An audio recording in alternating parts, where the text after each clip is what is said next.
Section 12, Buyer Representation, Introduction, Agency in Action.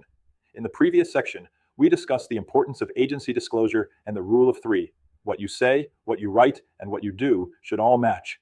We learned that agency problems often occur when an agent's actions create expectations that were never properly discussed or documented. We also discussed implied agency and the importance of ensuring that buyers understand exactly how they are being represented. Now let's put those concepts into practice by examining buyer representation. Buyer representation is where agency discussions become real. Every day, Arizona agents meet buyers through open houses, internet leads, social media inquiries, referrals, model homes, and property showings. The challenge is recognizing the exact moment when a prospect stops being a prospect and starts becoming a client. The agents who understand this transition are far less likely to create agency problems. The agents who ignore it often find themselves facing misunderstandings, ethics complaints, or agency disputes. The moment a prospect becomes a client, consider a common scenario. You are holding an open house for one of your listings. A couple walks through the door and begins asking questions. They like the home, but feel it is too small for their family. As the conversation continues, you mention another property around the corner that may better fit their needs. The buyers immediately respond, "Can you show it to us?" At that moment, something important has happened. The buyers are no longer simply gathering information. They are asking for your professional services. They are seeking advice, guidance, and representation. According to the course material, when buyers indicate they want you to provide services on their behalf, that is the point where an agency discussion should occur. This is where many agents make a mistake. Instead of discussing agency, they jump in the car and begin showing homes. The safer approach is to stop and explain agency before moving forward. The power of stopping the process. One of the simplest ways to avoid agency problems is to pause the transaction long enough to discuss representation. Many agents worry that discussing agency will feel awkward or uncomfortable. In reality, most buyers appreciate knowing exactly where they stand. A professional conversation might sound like this. Before we continue looking at homes together, I want to explain the different ways I may represent you, so you can decide what type of relationship you would like to have. That simple conversation can prevent months of confusion later.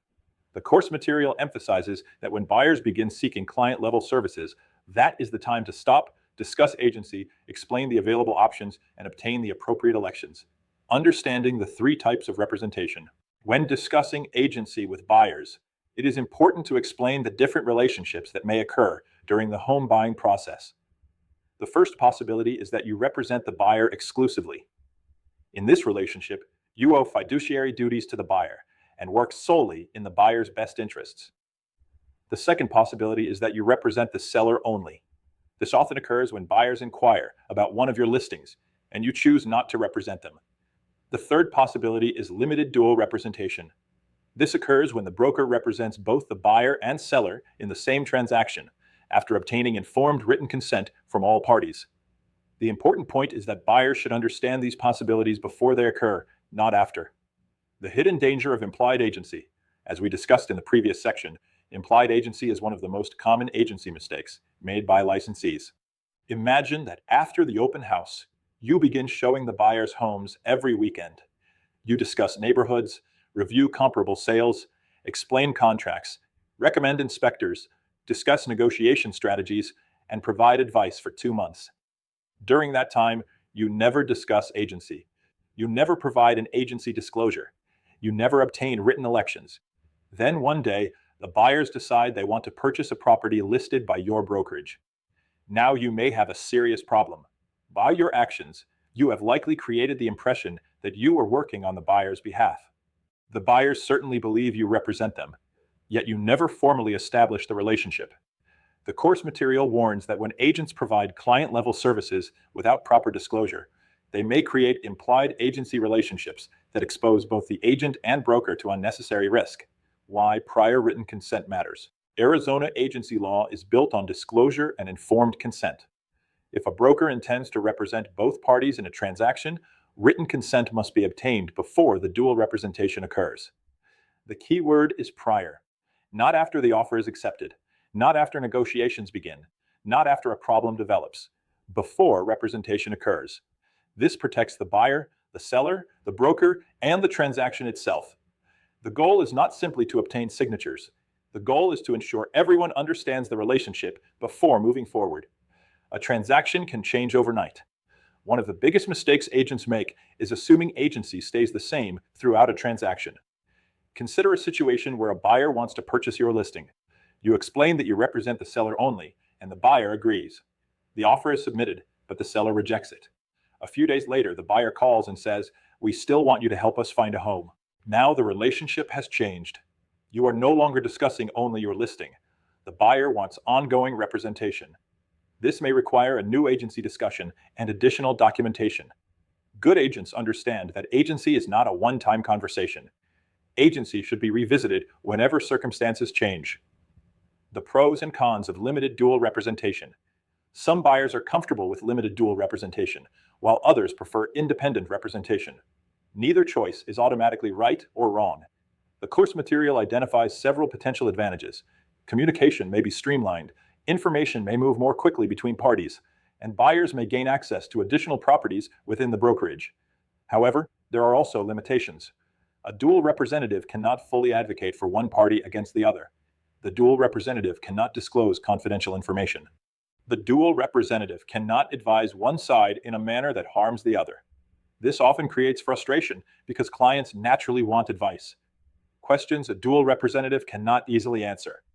Imagine a buyer asks, "What is the lowest price you think the seller will take?" Then the seller asks, "What is the highest amount the buyer is willing to pay?" If you are acting as a limited dual representative, neither question can be answered without violating duties owed to the other party. Similarly, questions regarding counteroffers, repair negotiations, pricing strategy, and bargaining positions become significantly more complicated. The course material highlights several examples of questions that dual representatives often cannot answer because doing so would compromise their neutrality. This is one reason why agency discussions are so important. Clients should understand these limitations before they agree to limited dual representation. The standard of care still applies. Regardless of the agency relationship selected, the agent's standard of care remains unchanged. The agent must still act competently. The agent must still communicate material information. The agent must still exercise reasonable care. The agent must still comply with broker policies and Arizona law. Agency changes who you represent. It does not eliminate your professional responsibilities. The big lesson: buyer representation begins long before an offer is written. It begins the moment buyers start relying on your advice, guidance, and professional services. The safest approach is to remember the lessons from the previous section. What you say, what you write, what you do. All three should match. When buyers understand who represents them, how they are represented, and what duties are owed, agency becomes much clearer. When agents stop and explain agency before providing services, misunderstandings decrease, compliance improves, and everyone involved is better protected.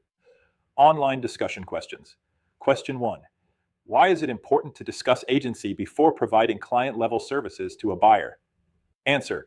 Discussing agency before providing services helps ensure the buyer understands who represents them, what duties are owed, and what type of relationship exists before relying on the agent's advice. Question 2. How can implied agency develop in a buyer representation situation? Answer. Implied agency can develop when an agent acts as though they represent a buyer by providing advice, guidance, and negotiation assistance without clearly disclosing and documenting the relationship. Question 3.